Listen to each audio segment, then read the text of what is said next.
والأقصى الحبيب اللي رجع لتراب الوطن وطني ايديا.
Hello, everybody.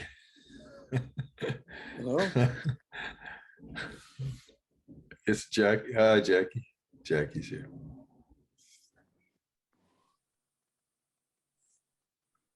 Hi, Jacqui. Hello.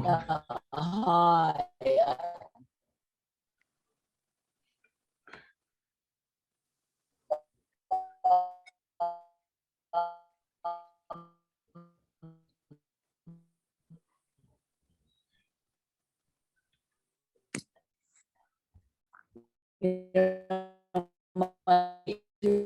Jacqui, we can't really hear you.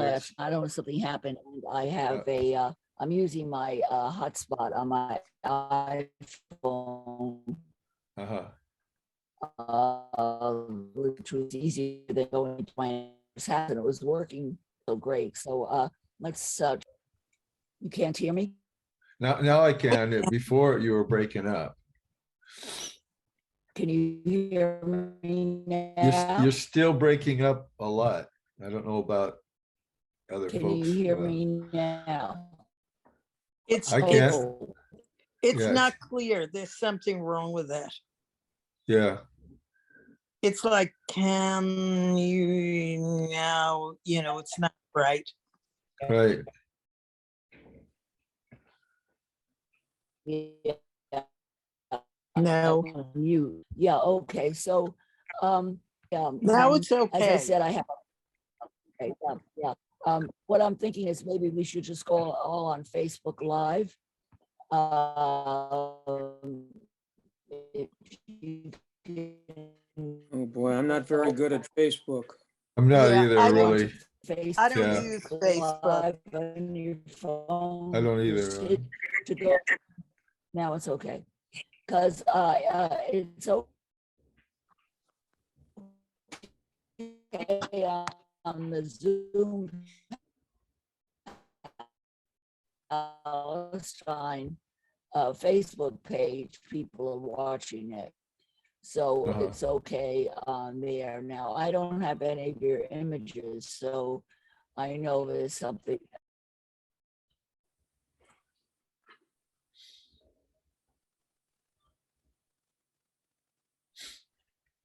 Yeah, we don't have I can see Sarah, I can see Jesse, I can see myself, but I can't see you, Jacqui. Yeah, same here. Yeah, 3 or 4 people watching on Facebook Live now. So, all right, let's see how far we can go with it as is. So, welcome anyway. Really.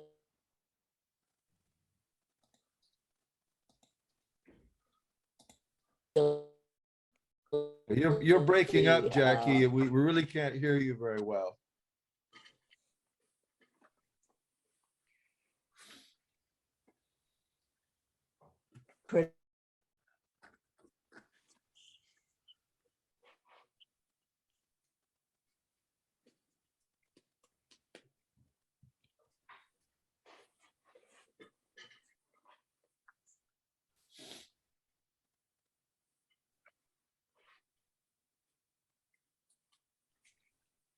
Jacqui, are you still with us? I've got a notice saying that I am now the host. I don't know if she's transferred it to me because she's having internet problems.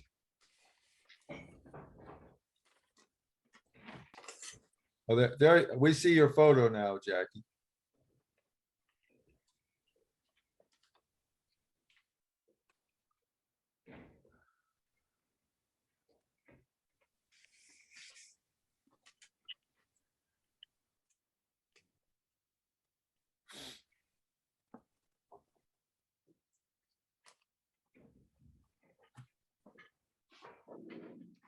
Hi, everybody, can you hear me?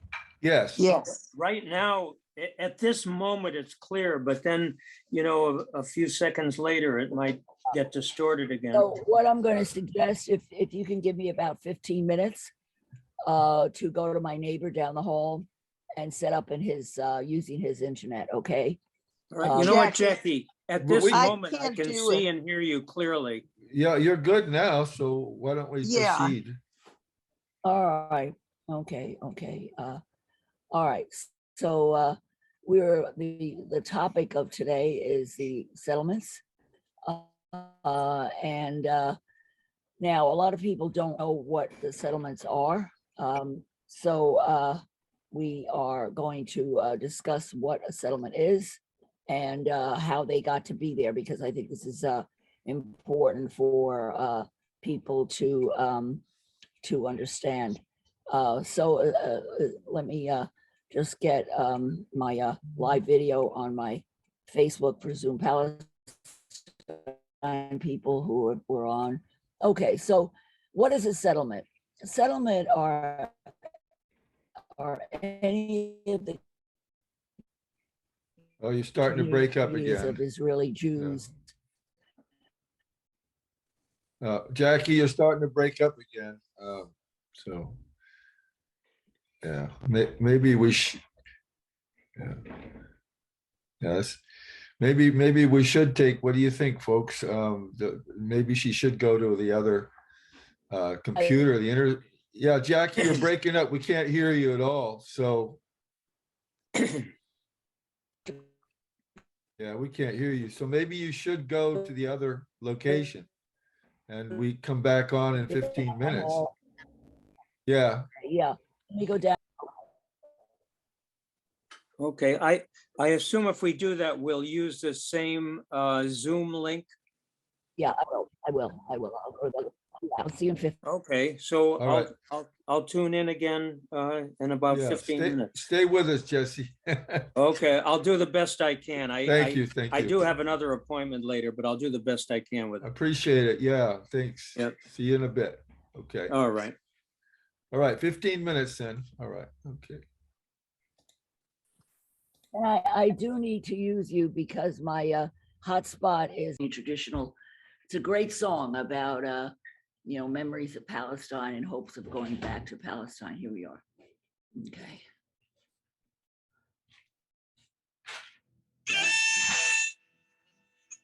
It's called Sephoria, Gafra, and Salih, which are occupied villages that were destroyed.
welcome to Zoom Palestine. Apologies for the mess up in terms of starting and then having to restart. Now, Frank's not on. I said I was going to start at 12:30, but I got to my neighbor's apartment very quickly, and I didn't want to miss out on people who were checking in. So what I'll do is just begin very to explain what we're going to be talking about today. As you know, this has been a really violent, difficult week in Palestine and Jerusalem and Israel. And there have been many, many incidents. A week and a half ago, 2 weeks ago, there were 3 people stabbed in Tel Aviv. And then the Israelis retaliated with Bennett giving full license to all of the IDF and police and settler militias to do what they could to protect themselves from Palestinians, which meant violence, arrests, house demolitions, and shootings of not only adults, but also children. So it's been a really bad week. And then we had, at the end of that, we have the storming of the Aqsa Mosque last Friday, a week ago, where the excuse that was given by the Israelis was that the Palestinians inside the mosque were throwing things at Jewish sacred sites. And the mosque is up high, the Wailing Wall is down below. So what actually happened is not seldom reported in the media, but we talked about it last week, was that there were a group of these ultra-Orthodox settlers and others who were planning to do animal sacrifices in the hi Tom, welcome, who were planning to do animal sacrifices within the Temple Mount in violation of Israeli law. And they actually had meat and animals to sacrifice. So, and they announced that they were planning to invade the mosque and invade the area in order to perform ancient Jewish rituals of animal sacrifice. So as they were approaching the mosque, the Palestinians inside the mosque put up wooden barricades and started throwing things at them, including firecrackers, to keep them out of the mosque. So it was a defensive situation for the Palestinians because there was a large group of Jewish settlers and others who planned to invade the mosque. So that was last week. And we talked about that invasion last week. And we also looked at all the different ways it was reported in the press. None of the press, except I think NBC mentioned it briefly, and Al Jazeera mentioned that the reasons the Palestinians were throwing things was because they were being invaded. And this was totally ignored in all of the other reports, which shows the terrible bias towards the media, towards the Palestinians. On top of that, it's really a hard throw. If they were attacking the Wailing Wall, it's a long throw. You'd have to be, David with a slingshot and Goliath. Hi, Jesse. Welcome. You got back. Good. Have to be a really skilled, expert baseball pitcher to be able to hit that Wailing Wall from the Aqsa Mosque. So it was the reporting of the Aqsa Mosque was full of misinformation, blaming the Palestinians for basically defending themselves from the invasion. And I've been caught several times in these events on Fridays where you have a large group of radical Orthodox coming with either live animals or meat ready to burn and offer sacrifice at Damascus Gate, trying to get in. Palestinians resisting, police coming, tear gas, riots. I've been caught in that several times when I got off the bus coming from Jordan to Amman Gate. So this is an ongoing problem, and it impacts the mentality of many of the Israelis, particularly the settlers. So our topic today is, and who are these settlers? Why do many Israelis really despise the settlers? And why do many Israelis distance themselves from who the settlers are? Because they're really a different species of Israeli. They're quite different. And the regular Israelis resent them because they are only 5% of the population, but they get like 20% of the monies that are given. They are, it's totally out of balance in terms of what they receive from the government in terms of everybody else. I think I saw it's almost $1,000 per settler that the Israeli government provides. So the Israelis, hi, Frank, yeah. Hi, I'm So back. the Israelis really resent the settlers because they are, as I said, a different species of Israeli. So let's start out with first background on what is a settlement. So Frank, I discussed I started actually earlier. I'm at my neighbor's house, who's a musician, so you can see all the thousands of behind me. And his house is even messier than mine. I'm surrounded by cables and microphones and all kinds of musical amplifiers. Anyhow, so a lot of people don't understand what a settlement is. So let's just review the background. So I can do an Israeli settlement or any of the communities of Israeli Jews built after 1967 in the displaced territories captured by Israel during the Six-Day War. What does this include? It includes the West Bank and the Gaza Strip and the Golan Heights and the Sinai Peninsula. So that's a lot. If you know your geography, that's a lot. Most, but not all, were authorized and supported by the Israeli government. And this support, we're going to see a video in a minute that talks about the way even the illegal outposts are supported by the Israeli government. How does the Israeli government support them? You're going to be shocked. and it's a cushy deal that these settlers have. It's like utopian socialism in these settlements. Now, since 2005, these communities have existed almost exclusively in the West Bank, with a handful located in the Golan Heights. Settlements in the Sinai Peninsula were either dismantled or evacuated in 1982, and settlements in the Gaza Strip dismantled in 2005. It's disputed, however, whether communities in the formerly annexed territories of East Jerusalem, part of the West Bank territory under Jordanian rule of 1949-57, and the Golan Heights can constitute settlements. So this is argued. Now, Israel applied full sovereignty to these territories in 1967 and 1981. So they're full Israeli citizens with all the rights and privileges, and even more rights and privileges actually than Israeli citizens.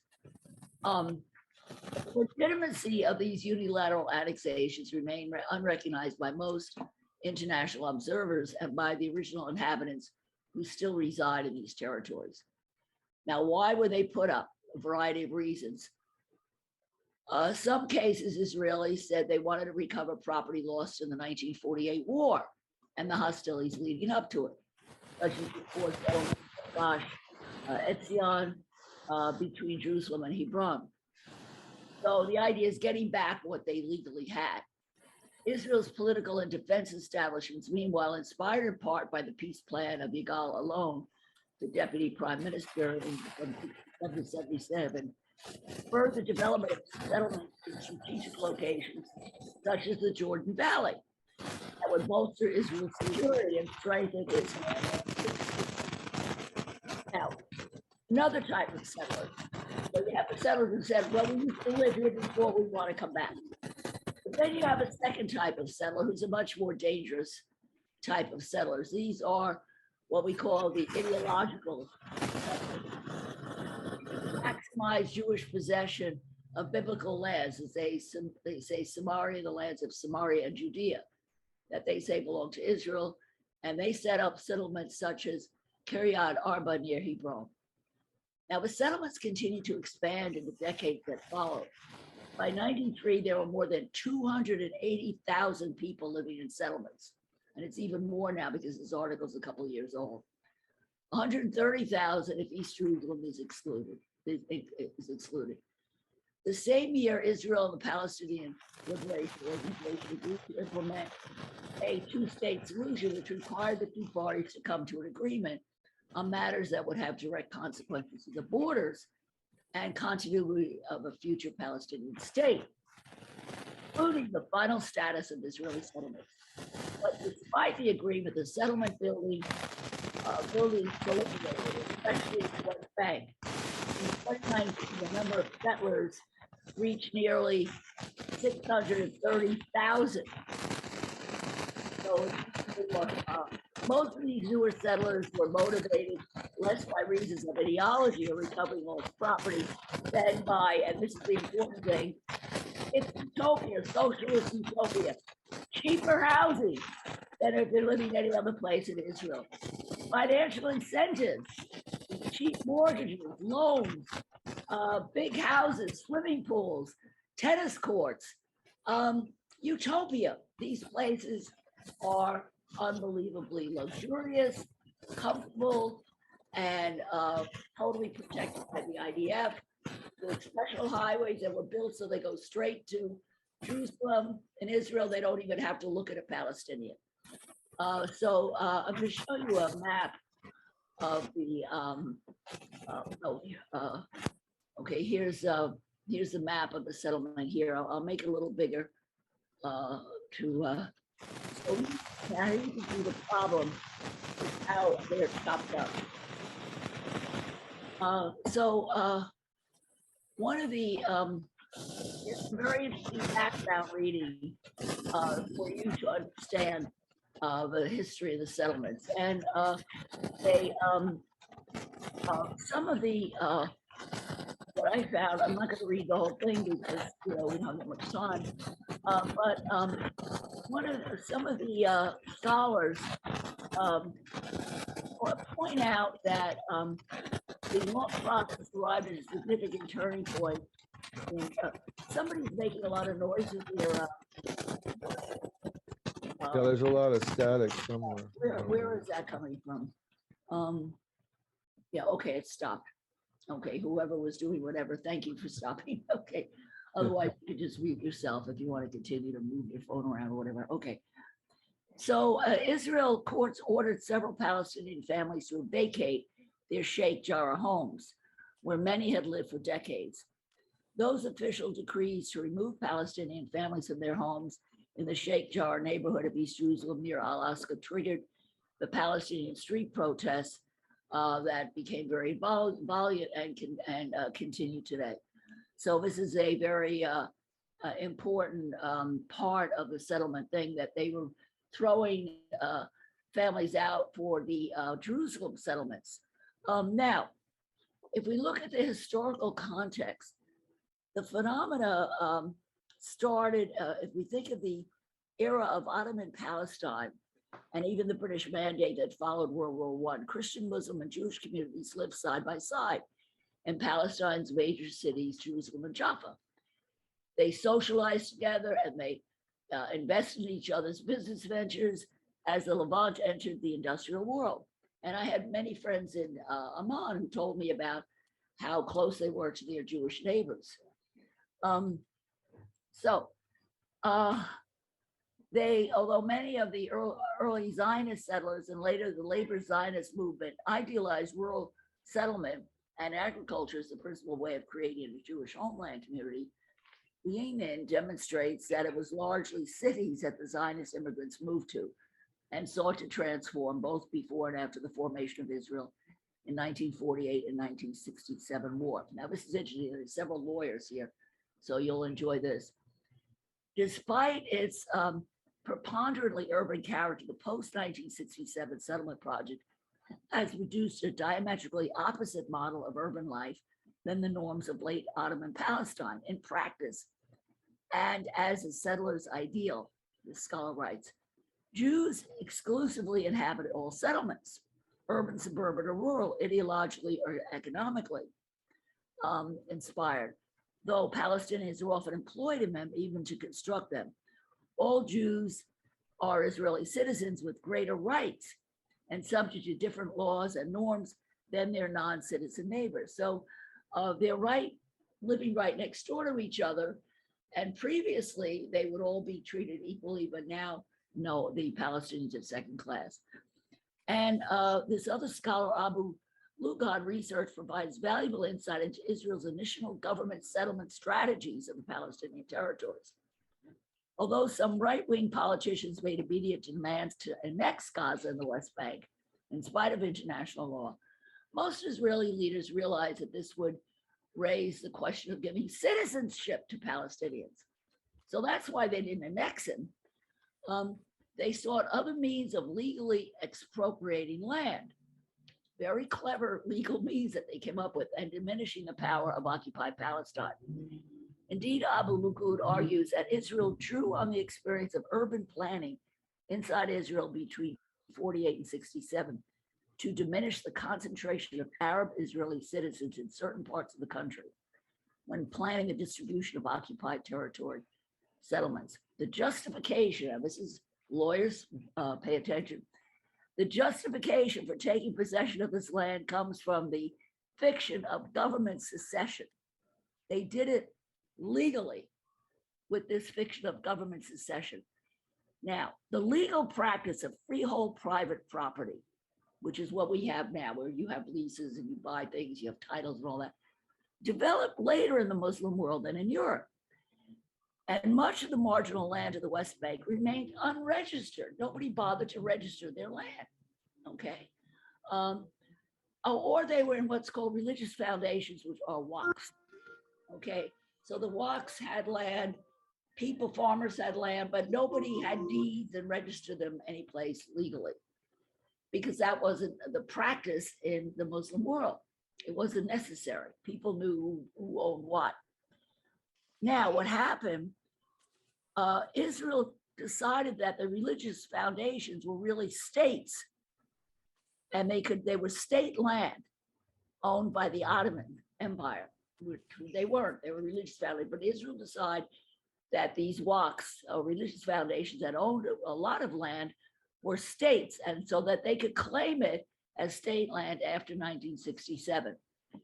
While the confiscation and reassignment of state land to the Jewish settlers is inherently no more legitimate than any other form of expropriation, the Israelis have made much of this distinction between public and private ownership in their defensive arguments. Now, who supports all these things? We're going to skip to a very great article from Haaretz. I'm skipping because we're running late, because we started late and we want to hear Frank share all of his important information. This is this great article from Haaretz about how these settlements are supported. This is hysterical. I love Haaretz here. Okay, listen to this. Who pays for Israel's settlements? It could be you. Funneling monies to settlements is the most successful sustained smuggling operation in Israel's history. The Haaretz probe of tax-deductible private U.S. donations is part of a nascent, widening campaign for transparency. In a country as tightly knit and loquacious as Israel, it's long been axiomatic that even where state secrets are concerned, everyone knows everything. The nuclear program, military deployments, airstrikes on a Syrian reactor, cyber wars, Mossad hit teams, you name it, 201, they've become schoolyard-level public knowledge. With one exception. Through it all, only one highly classified framework has managed to maintain an ironclad barrier of secrecy: settlement funding. Come what may, the artfully camouflaged money trail that leads to Israeli enclaves West Bank and East Jerusalem remains largely a black hole. Who, then, pays for the settlements? It turns out that if you live in Israel, or for that matter, the United States, it could be you, like it or not. Only recently have concerted efforts on a number of fronts begun to shed light on the many ways the funds are raised and delivered, often taking advantage of laws and statutes meant for very different goals. In the Knesset, Finance Committee firebrand MK staff Shafir Zionist Union has taken on the great white whale of under the radar funding and land transfer shenanigans, the World Zionist Organization's monumentally shady settlement division. The battle for transparency in the WZO waged by a range of activists in Israel has been taken up by an alliance of anti-occupation, pro-Israel groups abroad, among them Aminu J Street, the New Israel Fund, Americans for Peace Now, Open Halal, Havanim Dror, Hashemer Hatzer, and Partners for Progressive Israel. The Rabbis for Human Rights, True organizations, and others have challenged the Jewish National Fund to come clean on its operations over the 1967 Green Line border. Yet the drive for transparency remains a steeply uphill battle, still in its initial stages. I'm a member of the Knesset Finance Committee, and I'm telling you, I'm being conned, remarked then coalition MK Elazar Stern last year. Funds are hidden. Clauses are lumped together so that you vote on an item that is justified, and then they slip it in. Over time, funneling monies to settlements has become the most successful sustained smuggling operation in Israel's history. The ability to hide the truth has become something of a point of pride, even at the highest levels of government. As then Finance Minister Steinitz remarked years ago in an interview with a radio station with a large settler listenership, we doubled the budget for Judea and Samaria, the West Bank. We did this in a low-profile manner because we didn't want parties either in Israel or abroad to thwart the move. Where private donations, budgetary sleight of hand, and government revenues are concerned, anything is fair game, potential gain for the settlement project.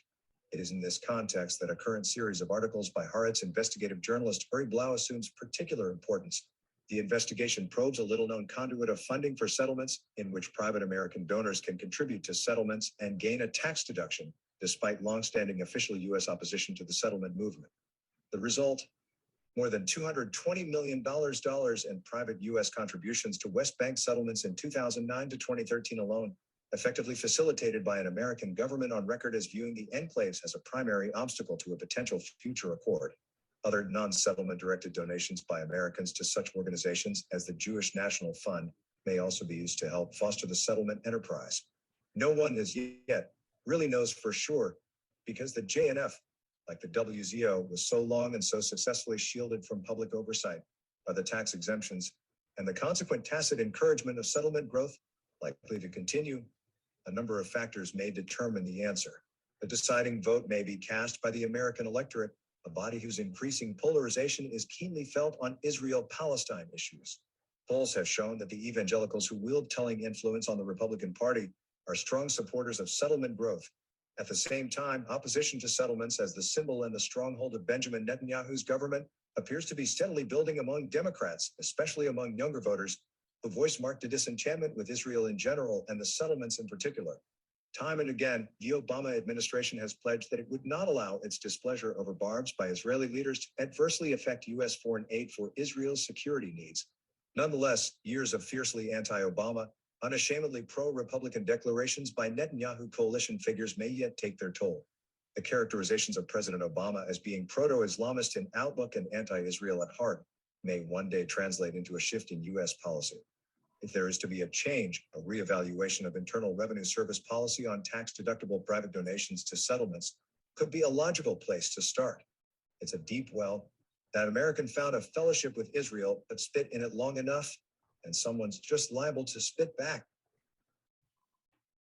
Okay, so that was an older version, but certainly a version that hasn't changed. The settlements are still getting their tax deductions, and the billionaires are contributing to settlements. And we had even the White House having here's a map showing all of the settlements and how they totally break up the West Bank, making a state, a Palestinian state, basically an impossibility, which is what they planned. And the fact that our Vice President Kamala Harris served wine from one of the most notorious settlements on the West Bank at the White House Seder last week is totally disgraceful. And I hope everybody writes some kind of letter of protest about it. So that's the history of the background of the settlements. And Most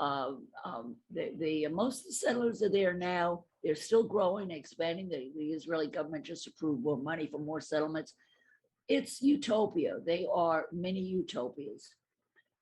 So a lot of people are just going there now, not so much for ideological reasons, but for just a really great lifestyle. However, you have these things called outposts, where they are the big settlements are legal. Israel provides everything for them. But the outpost settlements that are small, and Israel says they're illegal and they're not supporting them, maybe there's just one or two families that set up a settlement somewhere, and they're supposedly illegal, and Israel is supposed to be against them. However, this is a fraud because Israel still provides electricity, sanitation, and services, public services to these so-called really bad illegal outposts. So it's all a scam. And that Haaretz article was so great in showing how successfully it's been covered up. Well, some of the outposts, Jacqui, and thank you everyone for being here, have been ratified by the Israeli government. Some of them have been rooted out, considered illegal, but they've been ratified and legitimized by the Israeli government, and that's part of a strategy of the settlers, and even after they get electricity and so forth. And so then they grow from there into a regular settlement. Right. Some of them. So Frank, so we've talked about the history of the settlements, who funds them, where they come from. I didn't talk about the population. About 20% are American. Many of them come from Eastern Europe, and other places. But they are given free travel there. They're given for the first couple of years while they're there. They get salaries. It's a really good deal. I was shocked at it, to be honest. And even after they're 20 years, they're still getting perks. So Frank, what's the danger that they pose, and what have they done? Link up with what you've been, giving us a background, appreciate the background of the settlements, the settlers, mentality, and the funding, is for the last few years, there's been an incredible pressure by the settlers to take more land and to take parts of East Jerusalem, Sheikh Jarrah, Silwan, and others, get the Palestinians out and entrench the settlers in these areas and Judaize the area so that the corridor between Jerusalem all the way to Jordan will be connected with the settlements. And this then brings us to Kana Akmar, where I lived with the Bedouins, which is right in that corridor that is surrounded by Kafar Adumin and other settlements, Mail Adumin, and attacked every day by settlers. The pressure on the government is intense by the settlers to support them in their movement, including the courts. The settlers have filed petitions. For instance, Regavim, a settler movement very much to the right, has filed many petitions to get Kana Akmar erased. That is to say, the Bedouin village where I live, they want to get them out and taken near Abu Dis, which is a garbage dump, which the settlers have already been there and left because of the smell and other things, so that they can take the land. The Kafar Adumin, they want that land, and that would stretch the corridor all the way to Jordan, which would mean it would divide the West Bank in North and South West Bank, and then separate the West Bank, at least the Palestinians, from access to the West Bank, because then through Jerusalem, it would be all settlements and settlers and settler freeways. So this gets us to the Aqsa Mosque. Great pressure has been by settler movements, which have a lot of power through government, because we see through the Bennett government and the Netanyahu government, strong settler groups that they both are trying to seduce to keep their mandate, are trying to keep the settlers appeased by allowing them to enter the Al-Aqsa compound. And this is the goal, I believe. Now, this is, we can all discuss this. I think the underlying goal is the settlers want to make this a normal thing where they come into the Al-Aqsa compound. The Israeli police clear out the worshipers, even inside Aqsa Mosque. We saw last week from yesterday, the attacks by the police on the Aqsa Mosque, going inside and claiming that they are simply responding to rock throwing and Palestinians who started it up. And I think that is untrue. The Palestinians started throwing rocks and so forth in defense after the Israeli police and soldiers decided to invade the area. And the Sheikh Sabri and other sheikhs are saying that this is simply a preparation for Passover Jews to come into the Al-Aqsa Mosque area and every day. So they're saying this is preceding this is setting it up. The Israeli soldiers and police are clearing out the area to allow the Israeli, Jews to come in and to celebrate Passover, even though they're not supposed to pray in the area. They do some prayers and so forth. So it's arguable that the underlying plan is to make this normal, that every day or every week Israelis come in, and then maybe eventually the Israeli government will partition part of the Al-Aqsa compound. That's what the Palestinians are concerned about, because Al-Aqsa to the Palestinians is more than a combination of mosque. You have the Dome of the Rock and the Qibla Mosque. It really is a symbol for the Palestinian resistance. It's a cultural area where they come together, at least someplace where they're not theoretically attacked, but we saw this is happening recently, where they can go, they can mourn. This is a centralized area for Palestinians apart from the Muslim. But I have to recognize, and I have Jewish roots as well, that it was built allegedly, and I think it's more or less proven that we can discuss No. Let me bring up a point. Yes, that please. recent archaeology, that many archaeologists, including Israelis, have challenged that this was actually the site of the temple.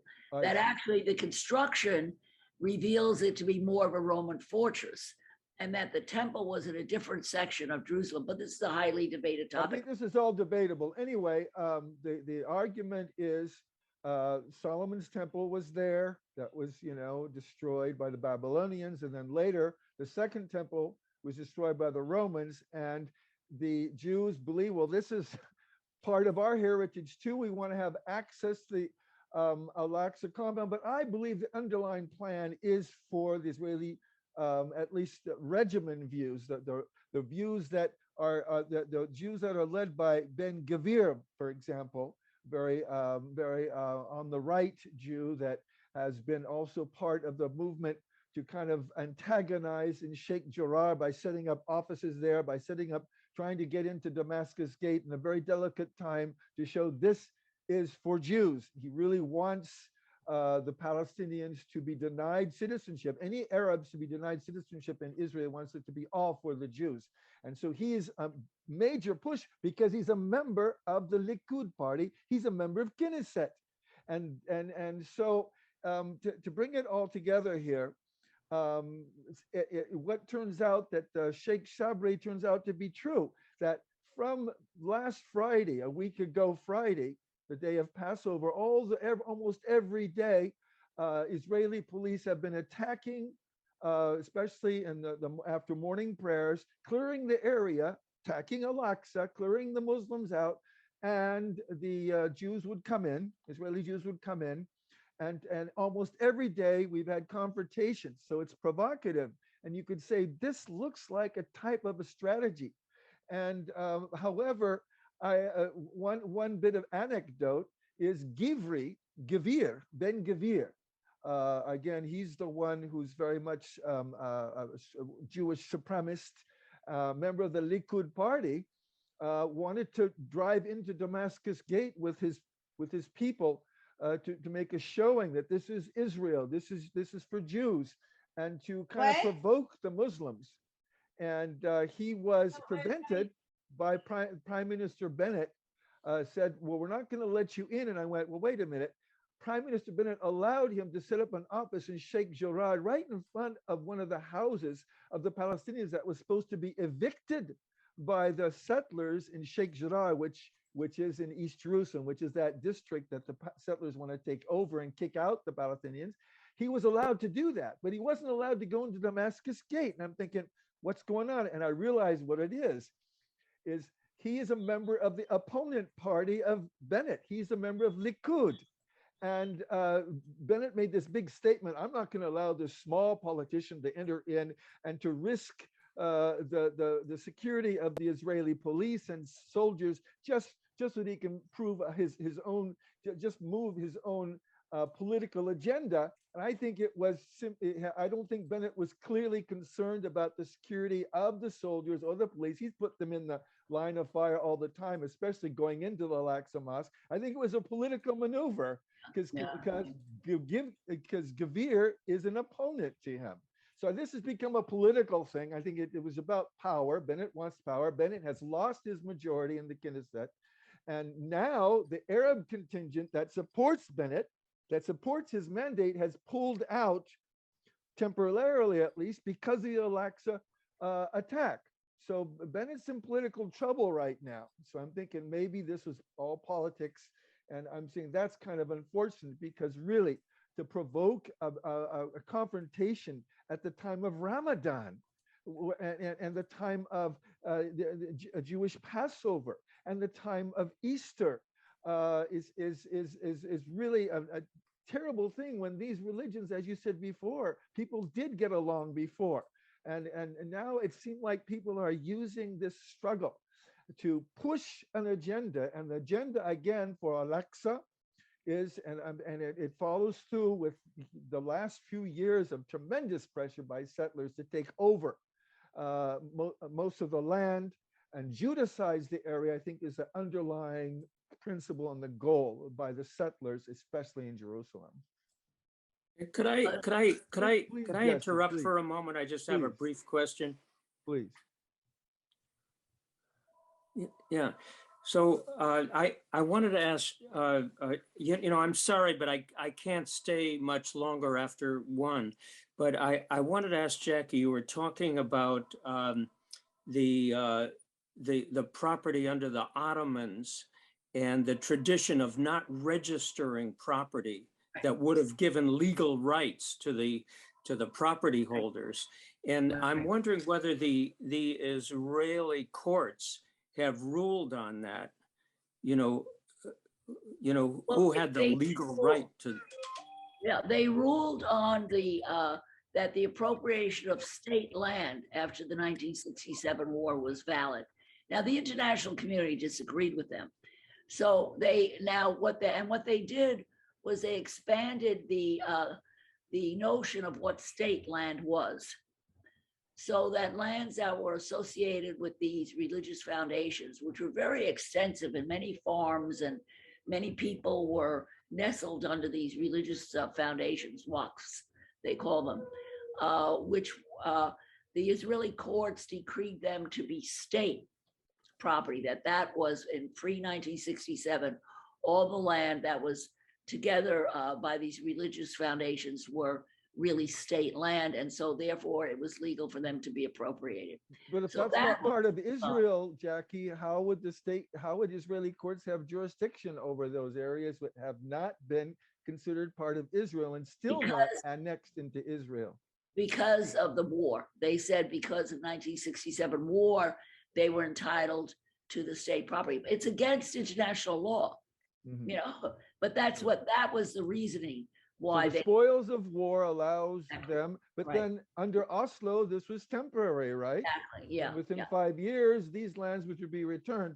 But again, I think the idea of annexing, remember, the United States government is against this principle. They don't want to annex. But when Pompeo went to that very same settlement from which that wine came from, he made a statement. He said, goods from here should not be considered settlement. They're from Israel, goods from here.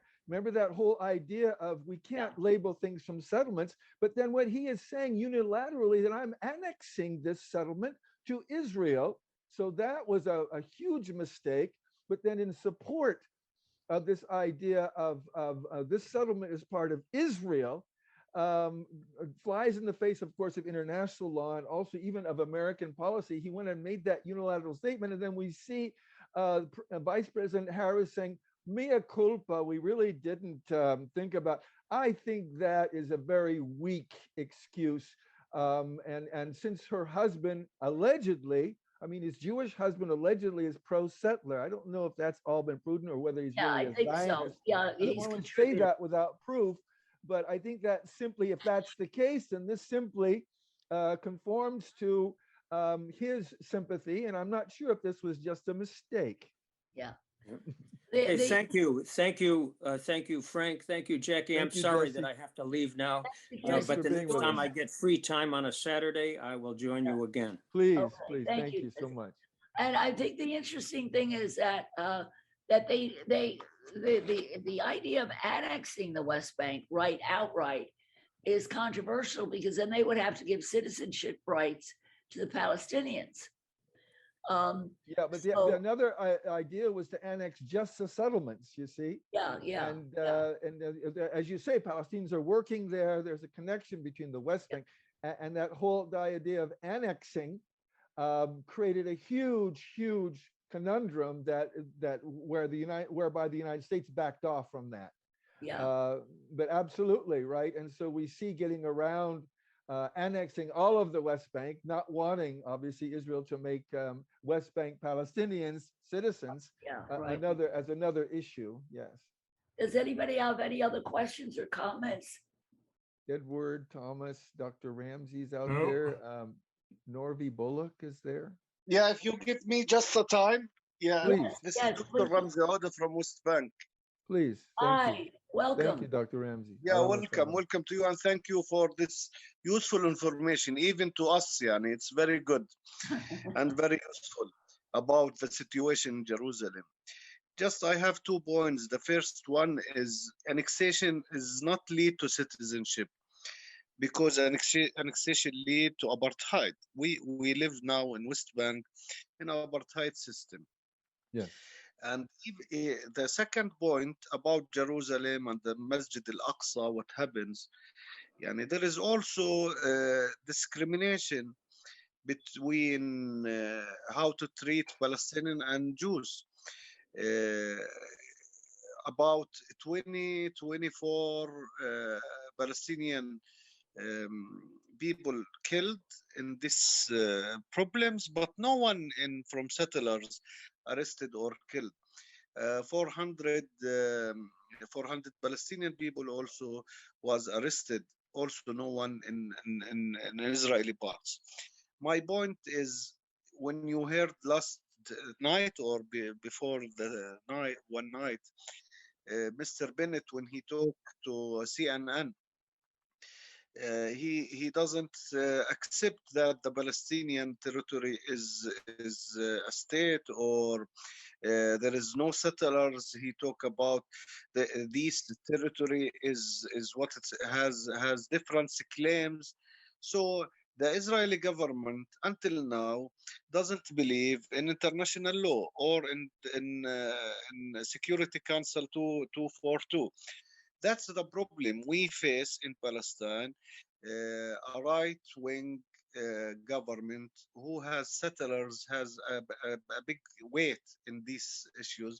So no peace chances until now. There is no any chances for peace, and the Israel government want to exaggerate the violence in the West Bank instead of claim it, because they don't want a peace. They don't want a peace process. That's what exactly I want to indicate. And thank you for your time. Yes, and just to connect on to that, Dr. Ramzi, you're right. I mean, clearing out the Muslims from Al-Aqsa to make way for the Israeli settlers to come in, protected under great protection by the police and soldiers, adds a little discrimination, a lot of discrimination, because attacking the Muslims, getting them out where they have the freedom to pray, they should not be taken out of the Al-Aqsa. But then I've had problems in the Ibrahim Mosque in Khalid when I went to pray with my Muslim friends during a Jewish holiday. I think it was Rosh Hashanah, and the door was locked to the mosque. And I asked the Israeli soldier in front, what's going on? These people want to pray. He says, it's a Jewish holiday. Everything's locked up. Get out. I'm thinking they are depriving Muslims from praying, coming peacefully to pray in their own mosque so that the Jews could celebrate their holiday in the Khalil area. Of course, it's very tense and there's settlers in the middle of this. That's true. But depriving people from praying, it's discriminatory. It deprives them of their freedom of religion, but it doesn't seem to be a problem because we see what the privileges are of the Israeli Jews in the Al-Aqsa compound, and it is definitely discrimination. So Yeah, but we the asked, well, sorry, just the situation in Jerusalem is different because the Jews want to divide it, the Al-Haram al-Qudsi, the Right. Aqsa, divided between Muslims and Jews, and that's a problem for the Palestinian people. All of this holy mountain supposed to be under the Palestinian state because it was occupied in 1967. So even if there is any archaeology, ethnic issues for Jewish, and there is no, until now, there is no any archaeology events. But even if there is, it should be under the Palestinian Authority, not from the occupation. That doesn't give the Israel Authority any right to have and take it from the Palestinian people. Yeah, Well, there's it is there's- arguable. It is definitely arguable that the underlying objective is to make it normal. Every day the settlers arrive, make it normal that they're there, and eventually partition, like you say, part of the Al-Aqsa, Al-Haram al-Sharif, Al-Aqsa compound. You can say is the and if the Palestinians did not resist, this could happen. And again, this whole compound is also representative not just of a religious thing with the Muslims, but it's a symbol of Palestinian resistance. And there's very few places Palestinians can go where they can pray and be at peace, and apparently not even at the Al-Aqsa compound. all right, let me mention a danger. The person actually in charge of the site is King Abdullah of Jordan, because he was given, after the 67 war, King Abdullah is given charge of all the sacred sites, Christian and Muslim, in Jerusalem. Now, the big problem is this, is that the United States supports very much the Jordanian government. Right now, the economy in Jordan is very, very bad. Nobody has any money. COVID, it was bad before, and with COVID, it's really crashed. So there's a real danger that the United States could actually pressure King Hussein through the financial and military aid that the United States gives to Jordan to give way on this point. And that's something that people really need to be very alert on, and that King Abdullah has to be put on notice, really, that this is not acceptable. And King Abdullah does not want to lose all the business connections it has with Israel. That's because right. there's a great deal of money coming in because of that. But you brought up Christians. There's today in the news, and yesterday there were restrictions by the Israeli government set up for the number of Christians to go in to celebrate Easter at the Holy Sepulchre. Right. And they tried to impose a limit of 1,500. The Christians went to court, and they got a decision to have 4,000 people enter into the Holy Sepulchre, a very important place for Christians. And then the police turned around and said, but we're going to limit 1,800. And then today, I believe, they said they not only blocked some of the gates for Palestinian, most of the Christians are Palestinians, of course, and we see this as an overall thing about reducing the number of Palestinians in the Holy City, in the Old City. is, and I think this is a requirement that the police said, well, all Christians will have to wear a red marking on their jacket if they want to come in. And I'm thinking to myself, Wow. and the Jews were required to wear the stars in That's Germany. crazy. Are they doing the same type of Same thing here? crap. Yeah. Yeah. And I'm thinking, wow, this is still highly discriminatory. Is it also Yeah. because, well, we want to reduce the number of Palestinians in the area? We still want to continue our policy of Judaizing the area and controlling and asphyxiating the Christians and the Muslims? Before my computer failure this morning, I actually had an article, Frank, in the Vatican News about the situation for the Christians at Easter, but there's another thing that they did besides not allowing Christians into worship. They took the Petra Hotel, which was a very sacred place for Orthodox Jews. They did the same thing they did to the Palestinians. They expropriated the building and the land that belonged to the Greek Orthodox Church. So the Orthodox Church is now in litigation, but they moved settlers in to the Petra Hotel, which was a large complex owned by the Orthodox Church for forever. And the Orthodox Church is renting out part of it to the Palestinians. It's the lower floor. I think the Orthodox Jews, they got an eviction order somehow for the lower floors, but it's still contested. It's still in the courts. Yeah. But they've taken over buildings in Khalil, just simply taken them over. And then the Israeli government allows them to keep the Palestinians out, and they show some papers of ownership or not, and ratified by the Israeli government. They're one step at a time. They're saying taken over, one step at a time. We see this is part of the Judaizing that's going on. That's very provocative. That's igniting the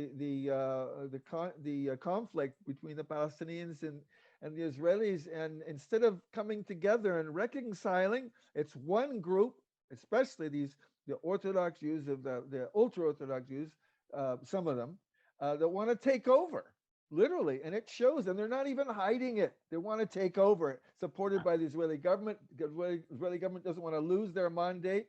An important part of their mandate is coming from the pro-settler Jewish groups in the Likud and Bennett's party. And so they're pushed, whether Netanyahu agrees with the settlers or not, they're pushed to keep their mandate, and who's at the detriment of the Palestinians, of course. So we ask, what can we do? And I'm a firm believer in following the money.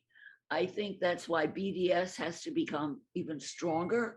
And also we need, in America, we need to investigate the issue with the not-for-profit foundations that are supporting these settlements in violation of American law, So I think that's a very important thing that Americans have to do here. And I guess the Palestinians just have to keep appealing to the international community. The Israelis are very aware of how the international community is against them, and they don't care. They enjoy the fact that the rest of the world is against them, because that fits in with the paranoia of inherent in many Jews that everybody hates them and everybody's against them. That's right. There's another strategy is provoking the Palestinians, getting Gaza to send missiles in and called terrorists. But I'm thinking, but it's not that I do not condone violence in any way, but since the Abu Mazen government in the West Bank is pretty much a collaborator, even though it plays lip service to Al-Aqsa and condemns Israel, it really doesn't do anything to pressure Israel to stop doing what it's doing and taking over more and more of Jerusalem, allowing the settlers to come in more and more into the Aqsa Mosque. And so what does Hamas do from Gaza? So to do something, send in missiles. And that creates a little pandemonium in the settlements or the Israeli neighborhoods near Gaza, or that are targeted by the Gazan missiles. And Hamas says, well, someone's got to defend the Palestinian people, and Israelis are not going to pull back by any type of negotiations because they're not trying them either. So what do we have? And Gideon Levy, very well-known journalist for Haaretz. Haaretz wrote out an article, said Palestinians don't have any other option but to attack with Yeah. weapons, because if they stay silent, the world considers, well, they're accepting this occupation and their Yeah. consummation, pushed into Bantustans like in South Africa, like in the Indian reservations in the United States, and they're silent. But when they attack, then people take notice.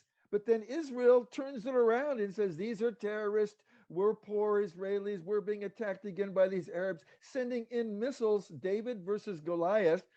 Goliath pounding Gaza like it did recently for a couple of missiles that did not cause any damage at all in Israel, and pounding and destroying buildings. So I'm not sure if Israel, provoking this also with Gaza, enjoys the fact that they are now feel that they are justified in attacking Gaza. Again, we have David and Goliath. Goliath just pummeling Gaza.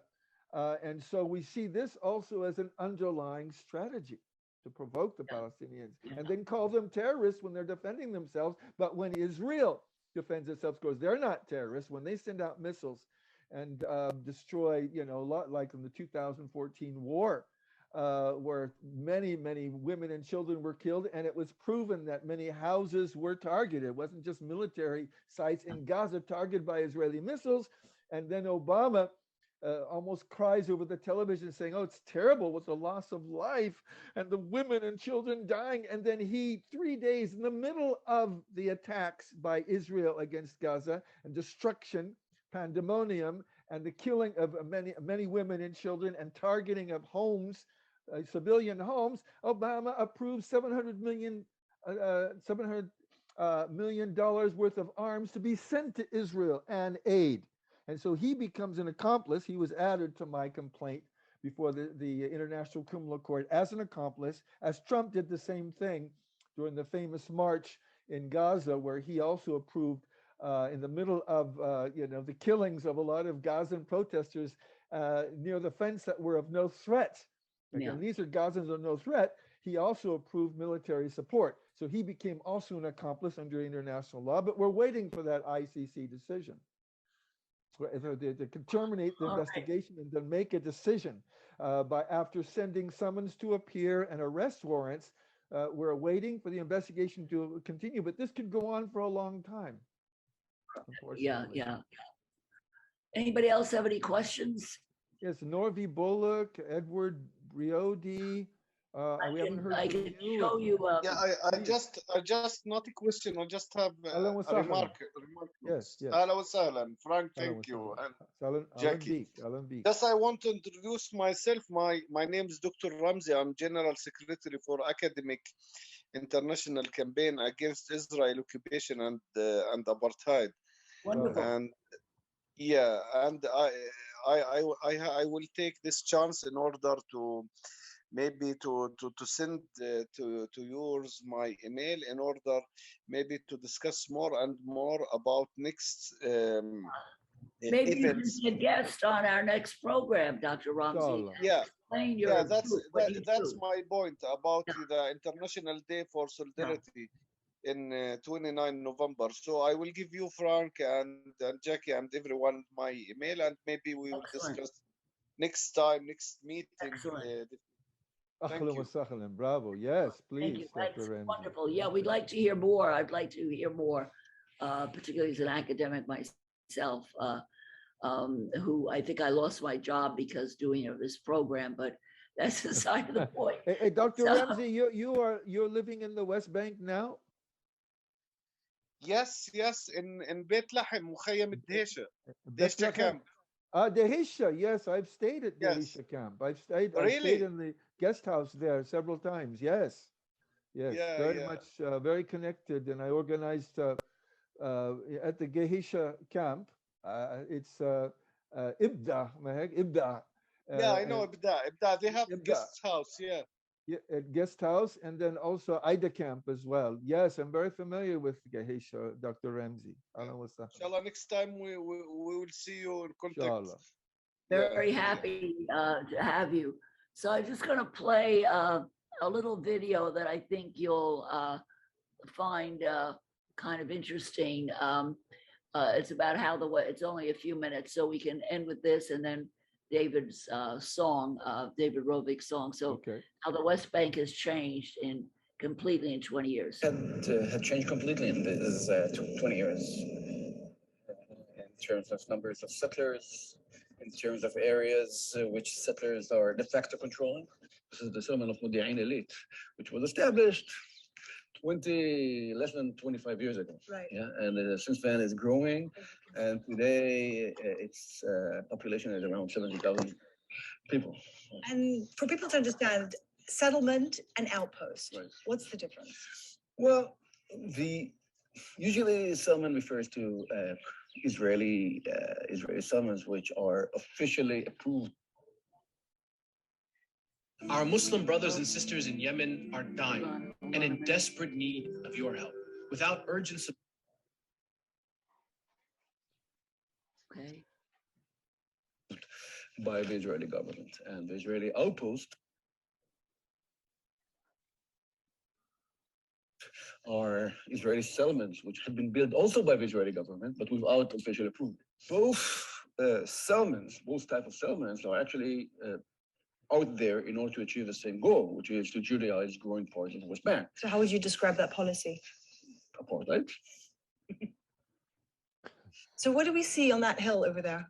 This is one out of around 40 new herding outposts which were established in the last decade in the West Bank. What's a herding outpost? Herding outpost means that one family, perhaps with few youngsters, is coming and is basically taking over huge area.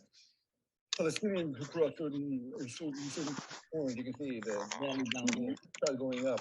You're exposed immediately to massive islands of settler.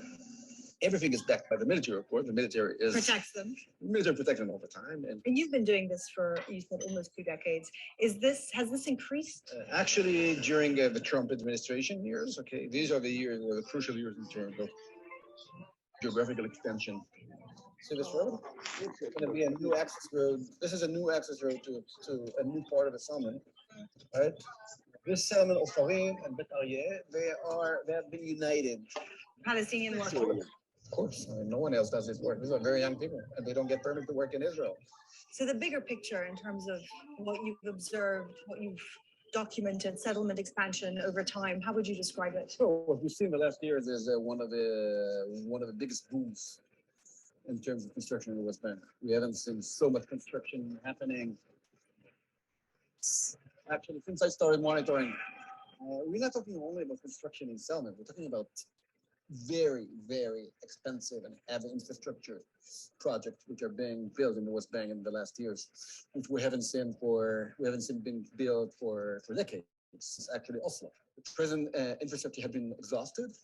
In order to bring hundreds of thousands of new settlers into the Israeli settlement in the West Bank, they need now to expand the infrastructure. They need more water, they need more roads, they need more telecommunication infrastructure. So a Palestinian state. Which state? There's no Palestinian state.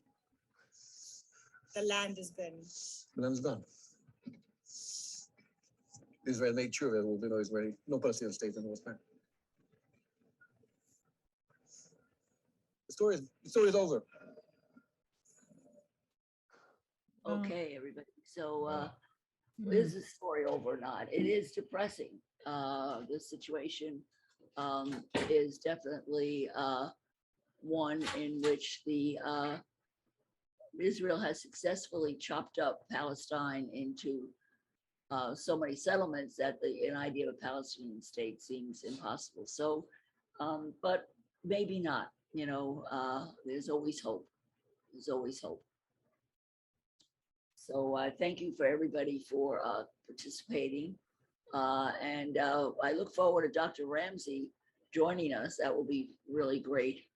And thanks, Frank, and Ed and everybody else who came by, and a bunch of people on Facebook, Wasim Akram, Janam Nasib, Shabazar Ansari, Saddam Khan, all on Facebook. Thank you very much for. And I was hoping that Badeh Duwal from Khalil would join us.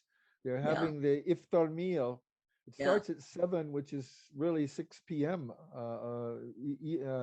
Eastern Standard Time, Yeah. and hoping that he could break away because it usually goes for an hour or two with family to join us. So that's why this was a difficult Well, time. it's But 7 o'clock. next It time. should be 7:30 there now. It should be 7:30 Yeah, so there. hopefully he could join Yeah. us now. I've sent him messages Not here. from Yeah. Halil, but if not, I mean, he's an activist and Next time. done a Yeah, lot of we'll work go there. to Next another time. program. Yes. Yeah. Yes. Thanks, Frank. Thanks for doing Thank you. this. Great. And let's keep hope alive, right? Okay. Inshallah. Yeah. Thanks, Maybe Ed. blessings. Thanks, Blessings. everybody. Norvi, did Thank you you. have comments or questions Just or anything? thank you so much for all you do, and sending many, many blessings to each. Thanks, Norby. Thanks. Blessings to you, and thanks for being a I part of can it. Thanks use for being Okay, thanks. Okay, masalama. Bye, everybody. here. Bye-bye. Bye-bye. Bye.